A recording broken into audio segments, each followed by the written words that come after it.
बिस्मिल्लाहिर्रहमानिर्रहीम। अस्सलाम वालेकुम दोस्तों, क्या हाल चाल है। उम्मीद करता हूँ आप बिल्कुल खैरियत से होंगे और मैं भी बिल्कुल खैरियत से हूँ।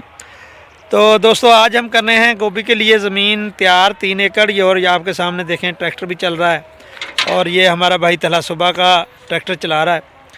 तो कुछ ऐसी सिचुएशन है कि तेल मिल नहीं रहा और ट्रैक्टर को बंद करना पड़ा है। उसकी वजह से बड़ी मुश्किल से पेट्रोल पंप वालों से चोरी या पता नहीं किस तरह उन्होंने 200 रुपये लीटर तेल दिया है। तो आज बहुत मुश्किल हो रही है। तो ये देखें जी आपके सामने हमने इसमें डिस्क चला के और इस पे अब हम चलाएंगे एक दफ़ा रोटावेटर। ये हम स्टैंड करेंगे, इसमें एक डीएपी डालेंगे, एक बैग जो है फिरोडान का डालेंगे और जो है उसके बाद इसमें खेले बना देंगे। तो सिंपल गंदम की तरह छट्टा करेंगे इसके ऊपर खाद का और फिरोडान का और बाद में इसके बेड बनाएंगे। वो हम आपको नेक्स्ट वीडियो में बताएंगे कौन से बेड बनाएं। तो हमें दीजिए इजाज़त। अल्लाह हाफ़िज़। अस्सलाम वालेकुम।